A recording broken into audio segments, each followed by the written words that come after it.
تو اللہ سبحانہ تعالیٰ نے ان کی دعا قبول کر لی.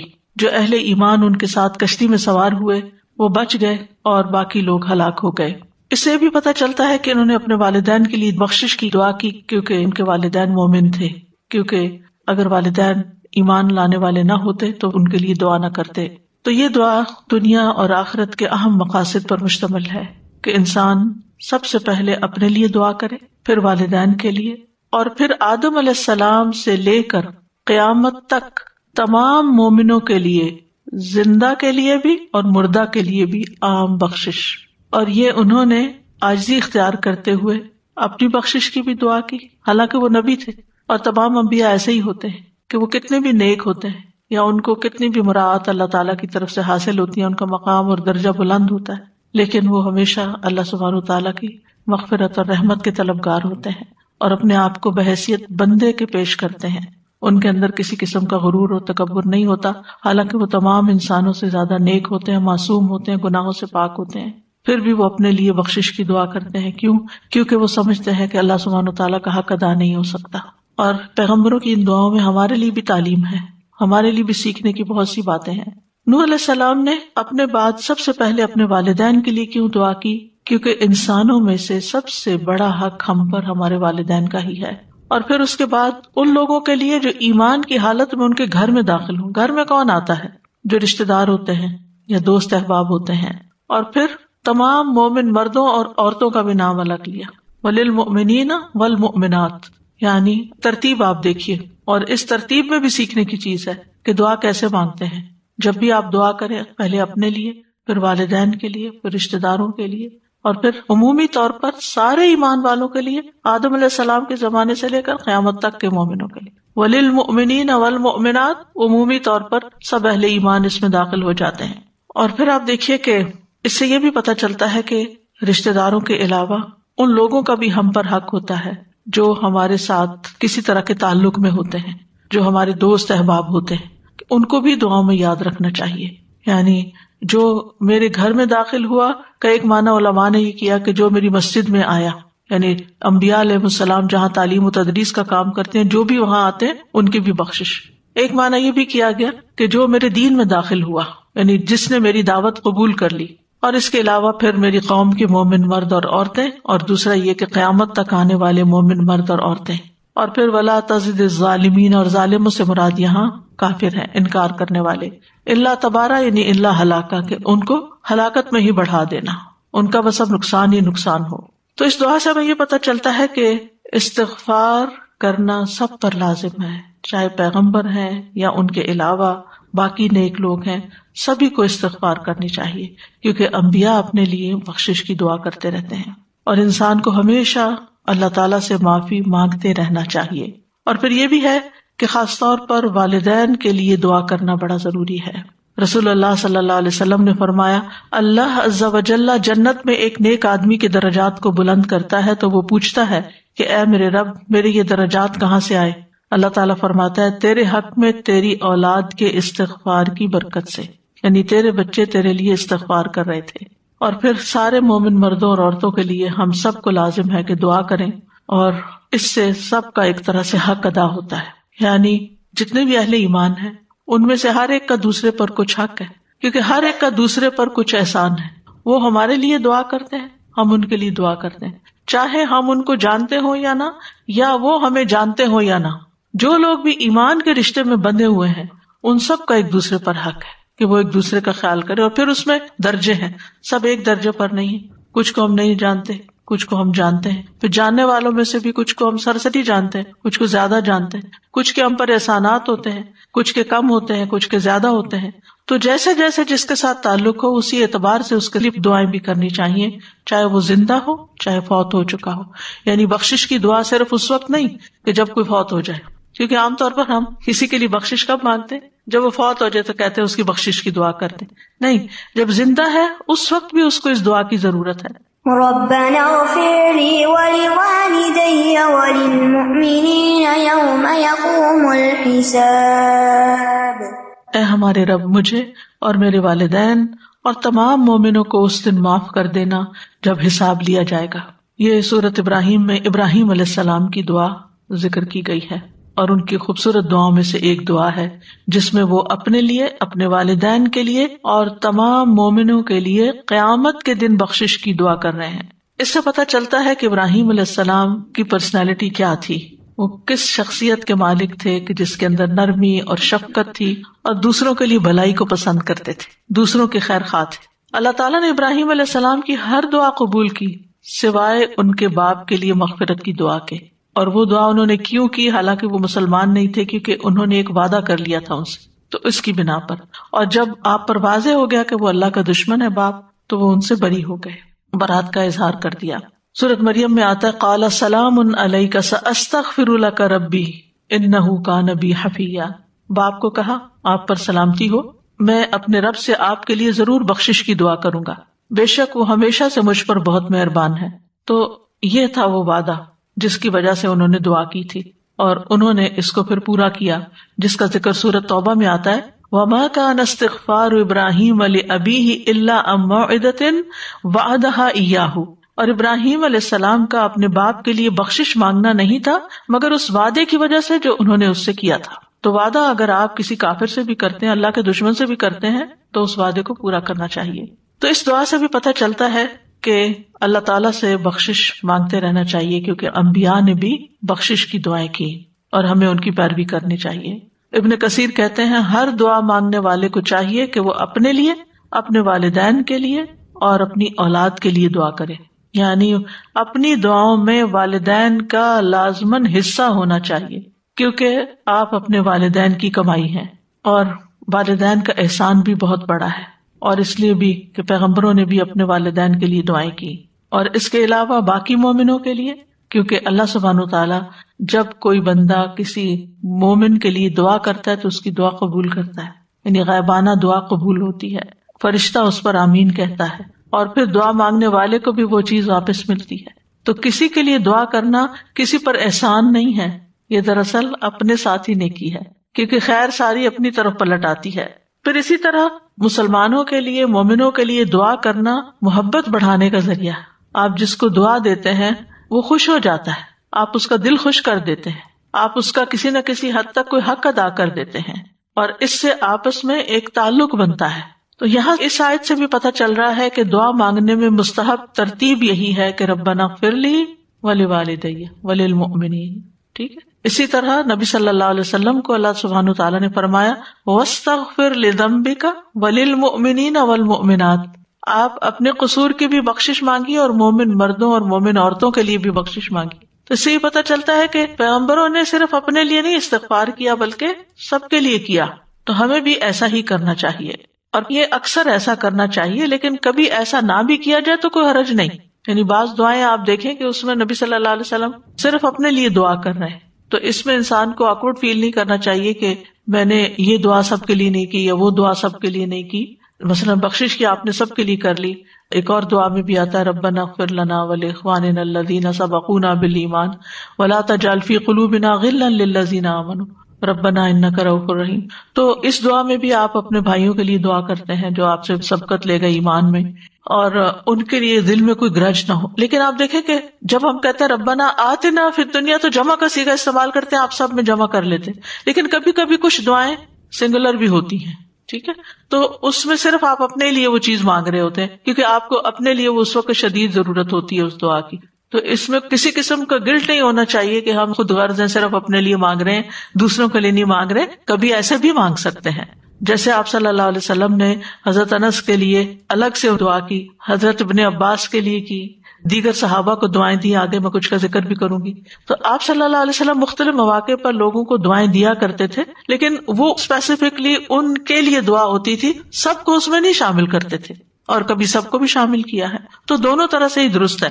اور پھر یوم یقوم الحساب کے لفظ سے بھی پتہ چلتا ہے کہ ہمیں آخرت کے امور کی فکر کرنی چاہیے، دنیا سے بھی زیادہ اپنی آخرت کی فکر ہونی چاہیے۔ اور پھر یہ دعائیں ہمیں بہت کچھ سکھاتی ہیں، ان دعاؤں کا ڈیٹیل میں مطالعہ بھی کرنا چاہیے۔ الحمدللہ اللہ کی توفیق سے ہم مسلسل ایسا کر رہے ہیں کہ ان دعاؤں کو ڈیٹیل سے پڑھ رہے ہیں، تو ان کے معنی بھی سمجھنے چاہیے، ان کی ترتیب بھی سمجھنی چاہیے، ان کی حکمت بھی سمجھنی چاہیے، اور ان کی پیروی بھی کرنی چاہیے کہ کس طرح انتہائی مختصر الفاظ کے ساتھ بہترین خوبصورت عبارت کے ساتھ دعائیں مانگی گئی ہیں. یعنی آپ نے اگر دنیا میں کسی سے کچھ مانگنا ہو، انسان ہے نا، ضرورت پڑ جاتی ہے، تو آپ کو کس طرح مانگنا چاہیے، کس طرح سوال کرنا چاہیے، کتنی بات کرنی چاہیے، اور الفاظ کا کیسا چناؤ ہونا چاہیے. مثلاً آپ لوگوں کو دین کی طرف بلاتے ہیں تو اس وقت بھی ادعو الی سبیل ربک بالحکمت والموعظۃ الحسنۃ، اپنے رب کی طرف بلاؤ حکمت کے ساتھ اور اچھی نصیحت کے ساتھ، یعنی خوبصورت الفاظ میں، خوبصورت انداز میں. یعنی کہ ڈنڈا لے کے آپ دوسروں کے سر پہ سوار ہو جائیں کہ آپ کریں یہ کام جو ہم آپ کو کہہ رہے ہیں. تو یہ بہت ضروری ہے کہ انسان ادب سیکھے. صرف علم حاصل کرنے سے فائدہ نہیں ہوتا جب تک اس کے ساتھ ادب نہ ہو، حکمت نہ ہو، کیونکہ ادب اور حکمت کے بغیر علم بعض اوقات خطرناک ہو جاتا ہے. اگر آپ کے پاس ایک چھری ہے لیکن آپ نے چلانے کا ڈھنگ نہیں سیکھا تو آپ اپنے آپ کو بھی کاٹ لیں گے اور دوسروں کو بھی مار دیں گے.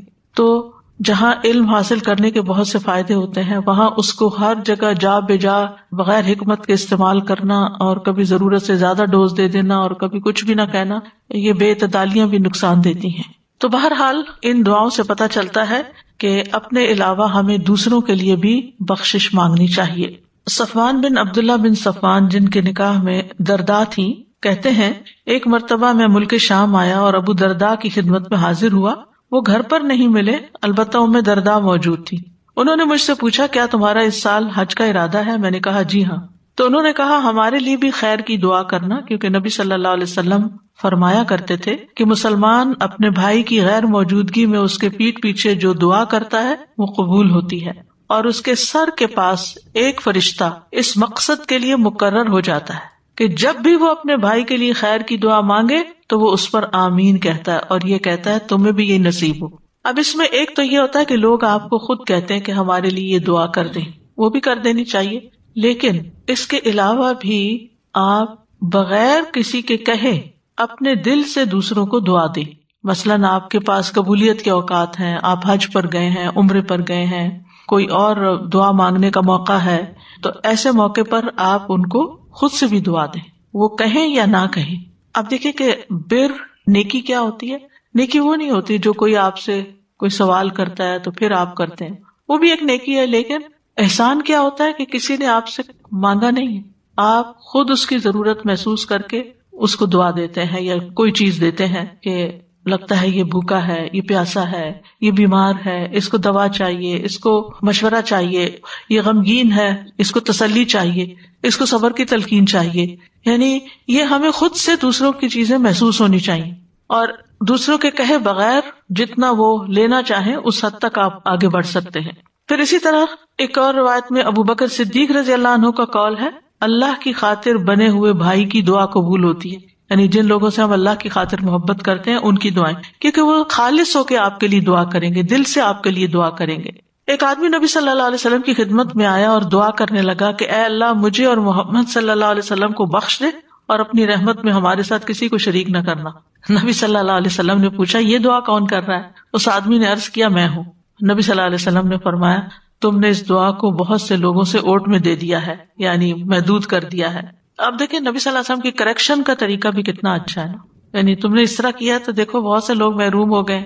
نبی صلی اللہ علیہ وسلم کو بھی اپنے لیے اہل ایمان کے لیے بخشش کی دعا کا حکم دیا گیا تھا، وَاسْتَغْفِرْ لِذَنبِكَ وَلِلْمُؤْمِنِينَ وَالْمُؤْمِنَاتِ. اسی طرح جو حاملین عرش فرشتے ہیں وہ بھی اہل ایمان کے لیے بخشش کی دعائیں کرتے ہیں. الذین یحملون العرش ومن حولہ، وہ فرشتے جو عرش اٹھائے ہوئے ہیں اور جو عرش کے ارد گرد ہیں. یسبحون بحمد ربہم، وہ اپنے رب کی حمد کے ساتھ اس کی تسبیح کرتے ہیں. ویؤمنون بہ، اور اس پر ایمان رکھتے ہیں. ویستغفرون للذین آمنوا، اور وہ ایمان والوں کے لیے بخشش کی دعا کرتے ہیں. اور کیا واسطہ دیتے ہیں اللہ کی رحمت کا؟ ربنا وسعت کل شیء رحمتا وعلما، اے اللہ، اے ہمارے رب تو نے ہر چیز کو رحمت اور علم سے گھیر رکھا ہے. فاغفر للذین تابوا واتبعوا سبیلک وقہم عذاب الجحیم، تو ان کو تو بخش دے جنہوں نے توبہ کی، تیرے رستے پہ چلے اور انہیں بھڑکتی ہوئی آگ کے عذاب سے بچا لے. تو یہاں پر بھی آپ دیکھیں کہ جہنم کی آگ سے بچنے کی دعا ہے، کیونکہ انبیاء ہوں یا فرشتے، ان کا جو ہم و غم ہے وہ آخرت کی کامیابی ہے. اور اسی طرح جو نیک صالح مومن ہوتے ہیں ان کے نزدیک بھی دنیا کے غموں سے بڑا غم آخرت کا غم ہوتا ہے، کہ وہاں کیا ہوگا، یہ یہاں کی زندگی تو گزر جائے گی، وہاں کیا بنے گا. پھر اسی طرح فرشتے نمازی کے لیے بخشش کی دعائیں کرتے ہیں. ابو ہریرہ کہتے ہیں نبی صلی اللہ علیہ وسلم نے فرمایا، جب تم میں سے کوئی نماز کے لیے کہیں ٹھہرا ہوا ہو، جیسے مسجد میں یا کسی جگہ انتظار کر رہے ہیں، تو وہ سارا وقت نماز میں ہی شمار ہوتا ہے، اور فرشتے اس کے لیے دعا کرتے ہیں، اللہم اغفر لہ وارحمہ. جیسے آپ جمعہ پڑھنے آتے ہیں تو پہلے ہی آ کے بیٹھ جاتے ہیں، ذکر اذکار کر رہے ہوتے ہیں، تو وہ بھی آپ کا ثواب کا ٹائم ہوتا ہے، عبادت کا ٹائم شمار ہوتا ہے، اور اس کے ساتھ ساتھ فرشتے آپ کے لیے دعا بھی کر رہے ہوتے ہیں. فرمایا یہ سلسلہ جاری رہتا ہے جب تک وہ اپنی نماز سے فارغ نہ ہو جائے یا بے وضو نہ ہو جائے، یعنی آپ وضو کی حالت میں بیٹھتے ہیں تو وہ آپ کے لیے دعائیں کرتے رہتے ہیں. پھر اہل ایمان دوسرے ایمان والوں کے لیے بخشش کی دعا کرتے ہیں، ربنا اغفر لنا ولاخواننا الذین سبقونا بالایمان. پھر نبی صلی اللہ علیہ وسلم اپنی امت کی بخشش کی دعا کرتے تھے. حضرت عائشہ کہتی ہیں کہ میں نے رسول اللہ صلی اللہ علیہ وسلم کو خوش طبیعت دیکھ کر کہا، اللہ کے رسول میرے لیے دعا کریں. آپ نے فرمایا، اللہم اغفر لعائشہ ما تقدم من ذنبها وما تأخر وما اسرت وما اعلنت. اے اللہ عائشہ کے پچھلے، پہلے، اعلانیہ، مخفی سب گناہ بخش دے. اس پر انہوں نے خوشی سے ہنسنا شروع کر دیا، یہاں تک کہ ہنستے ہنستے ان کا سر رسول اللہ صلی اللہ علیہ وسلم کی گود میں جا پڑا. انہوں نے پوچھا، کیا تمہیں میری دعا نے خوش کر دیا؟ تو انہوں نے کہا، بھلا مجھے کیا ہے کہ آپ کی دعا مجھے خوش نہ کرے، بھلا کیوں نہیں؟ تو رسول اللہ صلی اللہ علیہ وسلم نے فرمایا، اللہ کی قسم میں ہر نماز میں اپنی امت کے لیے یہ دعا کرتا ہوں. کتنے احسانات ہیں آپ کے ہم پر، پھر ہم کیوں درود شریف پڑھنے میں کوتاہی کریں، اور کتنا شکر ادا کریں اس بات پر کہ ہمیں اللہ تعالیٰ نے آپ کی امت میں سے بنایا ہے. نبی صلی اللہ علیہ وسلم دوسرے انبیاء کے لیے بھی بخشش کی دعا کرتے تھے. جب ان کا ذکر کرتے نبی صلی اللہ علیہ وسلم نے فرمایا، اللہ لوط علیہ السلام کی بخشش فرمائے. وہ ایک مضبوط رکن کی پناہ لینا چاہتے تھے. اپنے ساتھیوں کے لیے آپ دعائیں کرتے تھے. حضرت انس کے لیے آپ نے دعا کی، اللہم اکثر مالہ وولدہ واطل عمرہ واغفر لہ. اے اللہ اس کا مال اور اس کی اولاد زیادہ کر دے، اس کو لمبی عمر عطا فرما اور اسے بخش دے. یعنی حضرت انس کو. حضرت انس کہتے ہیں، میرا مال زیادہ ہو گیا، میری عمر اتنی لمبی ہو گئی کہ میں اپنے اہل و عیال سے شرماتا تھا، اور میرے پھل پک کے توڑنے کے قابل ہو گئے. اور چوتھی چیز مغفرت ہے، یعنی جس کی اللہ سے امید ہے، کیونکہ باقی چیزیں دنیا سے متعلق ہیں، ایک آخرت سے متعلق ہے، تو اس کا انتظار ہے. اسی طرح آپ صلی اللہ علیہ وسلم مغرب کی نماز پڑھ کر فارغ ہوئے تو عشاء کی نماز تک نفل پڑھتے رہے. آج کل موقع ہے ہم مغرب پڑھ کر ایک دم اٹھنا چاہیں، ہم نے صرف مغرب کے 2 نفل ایکسٹرا رکھے ہوئے، بس وہ پابند کیے ہوئے، حالانکہ ان کا کہیں ذکر نہیں ہے کہ وہ 2 ہی پڑھے. آپ 2، 4، 6، 8 جتنے پڑھ سکے، لیکن اگر کم از کم 2 پڑھے تو بھی ٹھیک ہے. تو حذیفہ بن یمان آپ کے پاس آئے اور انہوں نے مغرب کی نماز آپ کے ساتھ پڑھی، اور پھر نفل نماز پڑھتے رہے. پھر عشاء ہوئی، پھر آپ نے عشاء پڑھی. یعنی ضروری نہیں کہ یہ روز پڑھے جائیں، لیکن ایٹ لیسٹ جیسے آخری عشرہ ہے تو اس میں آپ ہر چیز میں تھوڑا تھوڑا حصہ بڑھا دیں. تو وہ کہتے ہیں کہ آپ نماز سے فارغ ہو کے نکلے تو میں بھی آپ کے پیچھے پیچھے چل پڑا. آپ نے پوچھا کون ہے، یعنی کون پیچھے پیچھے آ رہا، آواز آ رہی ہوگی جوتوں کی. میں نے کہا حذیفہ. آپ نے فرمایا، اللہم اغفر لحذیفہ ولامہ. اے اللہ حذیفہ اور اس کی ماں کو بخش دے. یعنی آپ جا رہے ہیں اور کوئی بات نہیں کرنے کی، کوئی قریب سے آپ کے گزر رہا ہے، کسی کو آپ سلام کر رہے ہیں، کسی کو آپ دعا دے رہے ہیں، تو یہ ایک اچھے اخلاق کی علامت ہے. اس سے پتہ چلتا ہے کہ آپ کا دل دوسروں کے لیے صاف ہے، آپ دوسروں کے خیر خواہ ہیں. اور پھر ان کے منہ پہ بھی دعا دینی چاہیے، اللہ آپ کو جزائے خیر دے، اللہ تعالیٰ آپ کی عمر دراز کرے. یہ ہم سمجھتے ہیں کہ شاید صرف بوڑھے لوگوں کا کام ہے، بزرگوں کا کام ہے، یا چند ریلیجس فگرز کا کام ہے کہ وہ لوگوں کو دعائیں دیں اور باقی لوگ فارغ ہیں. نہیں، یہ ہر ایک کو ایک دوسرے کو دعا دیتے رہنا چاہیے. کوئی ہمارے ساتھ احسان کرے یا ویسے بھی، یعنی ضروری نہیں کہ کوئی ہمارا کوئی کام کرے تو پھر ہی ہم دعا دیں، ویسے بھی دعا دیں. ابو ایاس کہتے ہیں، میرے والد بچپن میں نبی صلی اللہ علیہ وسلم کی خدمت میں حاضر ہوئے، آپ نے ان کے سر پہ ہاتھ پھیرا، ان کے لیے بخشش کی دعا کی. وہ ساری زندگی یاد رکھا، آگے اپنے بچوں کو بھی بتا رہے ہیں کہ جب میں چھوٹا تھا تو میرے ساتھ یہ ہوا تھا. پھر اسی طرح اپنے ساتھیوں اور ان کے اہل و عیال کے لیے بھی بخشش کی دعا کرنی چاہیے، صرف اپنے دوستوں کے لیے نہیں، ان کے آگے رشتے داروں کے لیے بھی. ابن عباس کہتے ہیں کہ رسول اللہ صلی اللہ علیہ وسلم نے عباس رضی اللہ عنہ سے فرمایا، پیر کی صبح کو آپ اپنے بیٹے کے ساتھ میرے پاس آئیے. چچا کو کہا، میں آپ کے حق میں ایسی دعا کروں جس سے آپ کو اور آپ کے بیٹے کو فائدہ پہنچے. یعنی اسے دعا کرنے کے لیے بلایا. پھر وہ صبح کو گئے، ہم بھی ان کے ساتھ گئے، یعنی والد کے. تو آپ نے ہمیں ایک چادر اڑا دی، پھر دعا کی، اللہم اغفر للعباس وولدہ مغفرۃ ظاہرۃ وباطنۃ لا تغادر ذنبا اللہم احفظہ فی ولدہ.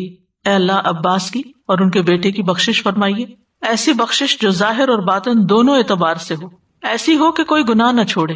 اے اللہ ان کی حفاظت فرما، ان کے بیٹے کے سلسلے میں بھی ان کی حفاظت کر، یعنی اس کے حقوق کی ادائیگی کی انہیں توفیق عطا کر، یعنی ان کو توفیق دے کہ اپنے بچوں کا صحیح لک آفٹر کریں. کتنی خوبصورت دعا ہے، اور اسپیشلی اس کے لیے بولا آپ آنا، میں آپ کے لیے دعا کروں گا. ٹھیک. پھر میزبان کی بخشش کی دعا بھی کرنی چاہیے. عبداللہ بن بصر مازنی کہتے ہیں ایک مرتبہ میرے والد نے رسول اللہ صلی اللہ علیہ وسلم کو کھانے پر بلانے کے لیے مجھے بھیجا. آپ میرے ساتھ آ گئے. جب گھر کے قریب پہنچے تو میں نے جلدی سے جا کر اپنے والدین کو بتایا کہ آ گئے ہیں، تو وہ دونوں گھر سے باہر آ گئے. رسول اللہ صلی اللہ علیہ وسلم کا استقبال کیا، آپ کو خوش آمدید کہا. پھر ہم نے ایک دبیز چادر، تھک چادر جو ہمارے پاس تھی، بچھا دی. رسول اللہ صلی اللہ علیہ وسلم اس پر بیٹھ گئے. پھر والد صاحب نے میری والدہ سے کہا کھانا لاؤ. چنانچہ وہ ایک پیالہ لے کر آئیں جس میں پانی اور نمک ملے آٹے سے روٹی بنی ہوئی تھی. انہوں نے وہ برتن رسول اللہ صلی اللہ علیہ وسلم کے سامنے لا کر رکھ دیا.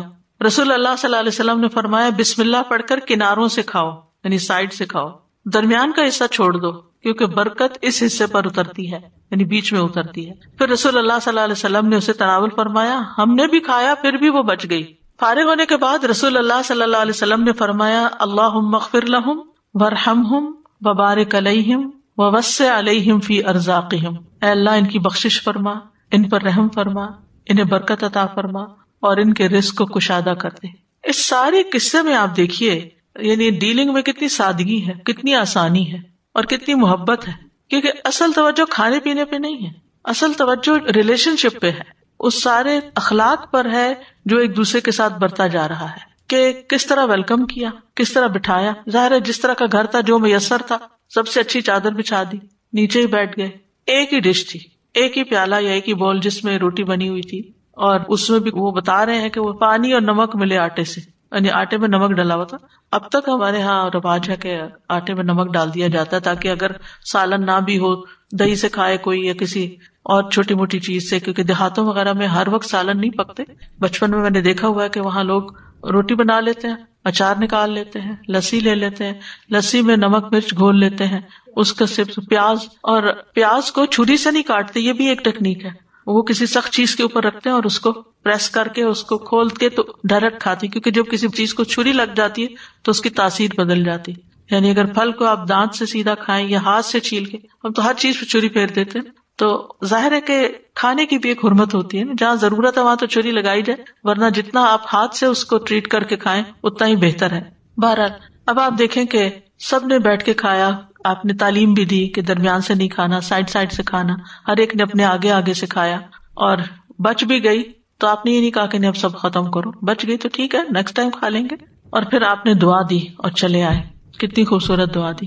آج ہم کسی کو اپنے گھر کیوں نہیں بلا سکتے؟ کیا وجہ ہے؟ بہت ڈشز بنانی پڑتی ہیں، 2 دن پہلے تیاری شروع کر دیتے ہیں، ان کو فریج میں رکھ دیتے ہیں، ان کو باسی کر کے پھر ان کو تازہ کر کے دیتے ہیں، اور اپنے اوپر ایسا بوجھ ڈالتے ہیں، اور پھر اتنے زیادہ بعد میں بھی کام کرنا پڑتا ہے کہ الامان والا فیس کہ کوئی ہمت ہی نہیں کرتا کہ کسی کو بلائے. لہٰذا کیا ہے کہ رشتے دار ہوں یا آپس میں میل جول ہو، بس سوچتے ہی رہتے ہیں کہ کب بلائیں، اور اگر بلائیں بھی تو پھر ریسٹورینٹ میں بلا لیتے ہیں، ڈبل ٹرپل اس پہ خرچہ، اور پھر وہ سوچتے ہیں کہ وہ کب میسر ہوگا کہ جب بلائیں گے. تو اگر ہم اس سادگی پر آ جائیں کہ ٹھیک ہے جو ہمیں میسر ہے اور جتنا ہم آسانی سے اس وقت میں بنا سکتے ہیں اپنی سہولت کے مطابق، لیکن اپنے دوستوں اور رشتے داروں اور احباب کو یعنی مختصر، اور پھر یہ بھی نہیں کہ بس پھر صبح سے گئے اور رات تک بیٹھے رہے اور دوسرے کو ذلیل کر دیا، یعنی کہ وہ یہی کہے کہ بس اب آئندہ نہ کبھی ان کو بلائیں. میری جب شادی ہوئی تو مجھے اتنی پریشانی ہوتی تھی کہ ہمارا جو کلچر تھا جہاں میرے میکے تھے وہاں سمپل دعوتیں ہوتی تھی مختصر وقت میں، اور ویسے بھی ہمارے والد جو تھے وہ بہت زیادہ وقت کی قدر و قیمت جانتے تھے، نہ اپنا وقت ضائع کرنے دیتے نہ کسی کا کرتے تھے. رائٹ ٹائم پر جانا ہے، رائٹ ٹائم پر اٹھ جانا ہے، بات ختم. تو ملتان میں یہ رواج تھا کہ جب کوئی دعوت پہ بلاتا تھا تو آپ کو بعض اوقات ناشتے کے وقت جانا ہوتا تھا اور پھر سارا دن وہاں رہنا ہوتا تھا. پھر ان کے ہاں دوپہر کا کھانا نہیں ہوتا، وہ کچھ آفٹر نون کے قریب کھانا کھاتے ہیں، اور پھر اس کے بعد پھول پہناتے ہیں اور پتہ نہیں کیا کیا ہوتا ہے. اتنا انسان تھک جاتا ہے، گھر والے بھی تھک جاتے ہیں، لیکن وہ کلچر ہے، ایسی دعوت ہوتی ہے وہاں پر. تو اتنا زیادہ ویسٹ آف ٹائم کہ آپ کے پاس کچھ کرنے کو نہیں. جو نئی دلہن آتی ہے وہ سب کے لیے نئی ہوتی ہے، اس کو یہ بھی نہیں پتا یہ کون ہے کیا ہے، لوگ آپس میں باتیں کرتے رہتے ہیں، اس کا کوئی انٹرسٹ نہیں ہوتا اس میں. تو وہ محبت بڑھنے کی وجہ ایک بیزاری بڑھ جاتی ہے کہ انسان پھر سوچتا ہے کہ دوبارہ کبھی جائے، نہیں، ایسی جگہ نہیں جانا جہاں تھک ٹوٹ کے واپس آئے اور کچھ کام نہیں ہوا. اور خاص طور پر اگر آپ اپنے وقت کی قدر و قیمت رکھتے ہیں اور آپ کی زندگی میں کوئی مقصد ہے تو آپ ایسی چیزوں سے پھر 100 دفعہ پرہیز کرتے ہیں. تو بہرحال ہمیں اپنی زندگیوں میں سادگی اختیار کرنی چاہیے اور اپنی حیثیت سے مراد جسمانی، مالی اور اوقات کے مطابق اس طرح کے کام کرنے چاہیے کہ جس میں کسی کے لیے بھی تکلیف نہ ہو، بلکہ وہ مجلس محبت کی مجلس بنے، کسی کا آنا یاد بھی رہے کہ کوئی آیا ہے اور کچھ فائدہ ہوا ہے. پھر بعض اوقات ہمارے یہاں یہ بھی ہوتا ہے، ہم بلا لیتے ہیں لوگوں کو، خود کچن میں رہتے ہیں اور لوگ بیٹھے، شکر ہے مکھیاں نہیں ورنہ مکھیاں مارتے ہیں. ابھی آپ سے ملنے کے لیے آئے اور آپ غائب ہیں تو وہ بھی ایک تکلیف کا باعث بن جاتا ہے. یعنی کب آئے تو کیا کریں بیٹھ کے. پھر کچھ لوگ تو سیاست پہ باتیں کرنا شروع کر دیتے ہیں، کچھ اور اسی قسم کے ادھر ادھر کی کسی کی غیبت شروع کر دیتا ہے، یعنی اس سے کچھ حاصل نہیں ہوتا. تو ہم بعض اوقات نماز، روزہ، صدقہ وہ تو اپنا دین کا حصہ سمجھتے ہیں، لیکن یہ جو اسلامی اخلاق اور آداب ہیں، آپ دیکھیں جتنی ترقی یافتہ قومیں انہوں نے کسی نہ کسی طریقے سے اپنا لیے ہیں. جاپان کی شادیوں کے بارے میں پڑھ رہی تھی کہ کتنی وقت کی پابندی اور کتنی سمپلسٹی اور کتنا بہترین انتظام ہوتا ہے. لیکن ہمارے ہاں شادیاں ہوں یا ولیمے ہوں یا عقیقہ ہو یا کوئی مناسبت ہو یا کوئی نہ بھی ہو. اسی طرح عبداللہ بن بسر کہتے ہیں رسول اللہ صلی اللہ علیہ وسلم میرے والد کے ہاں مہمان ہوئے، ہم نے رسول اللہ صلی اللہ علیہ وسلم کی خدمت میں کھجور، پنیر اور گھی سے تیار کیا ہوا حلوہ پیش کیا. آپ نے اس میں سے تناول فرمایا، پھر آپ کے سامنے کھجوریں پیش کی گئیں تو آپ کھجوریں کھا رہے تھے اور گٹلیاں اپنی 2 انگلیوں کے درمیان ڈالتے جا رہے تھے، یعنی اپنے ہاتھ کے اندر. آپ نے شہادت کی اور درمیانی انگلی اکٹھی کی ہوئی تھی، یعنی اندر ہی رکھ رہے تھے. پھر آپ کے سامنے مشروب لایا گیا، آپ نے اسے پیا، پھر اپنی دائیں جانب والے کو دے دیا. عبداللہ بن بسر کہتے ہیں تو میرے والد نے کہا جب انہوں نے آپ کی سواری کی لگام پکڑی ہوئی تھی کہ ہمارے لیے اللہ سے دعا کیجیے، یہ جانے لگے ہوں گے اور رخصت کریں، تو آپ نے فرمایا اللہم بارک لہم فیما رزقتہم واغفر لہم ورحم. دیکھیے کھانے کا موقع ہے، پھر بھی بخشش کی دعائیں دی جا رہی کہ اللہ تو نے جو رزق انہیں دیا ہے اس میں برکت ڈال دے اور ان کے گناہ بخش دے اور ان پر رحم فرما. پھر اسی طرح جس کی طرف سے آپ کو کوئی خیر ملے اس کے لیے اور اس کی نسلوں کے لیے دعا کریں. زید بن ارقم کہتے ہیں میں نے رسول اللہ صلی اللہ علیہ وسلم سے سنا، آپ نے دعا دیتے ہوئے فرمایا اللہم اغفر للانصار ولذراریِ الانصار ولذراریِ ذراریہم. اے اللہ انصار کو، ان کی اولاد کو، ان کی اولاد کی اولاد کو بھی بخش دے. پھر یہ تو وہ لوگ ہیں جن کے آپ پر احسان ہے، کچھ لوگ ہوتے ہیں جن سے آپ کو تکلیف پہنچتی، ان کو بھی بخشش کی دعا دے دینی چاہیے. عبداللہ کہتے ہیں گویا میں نبی صلی اللہ علیہ وسلم کو دیکھ رہا ہوں، آپ انبیاء میں سے کسی ایک نبی کا حال بیان کر رہے تھے.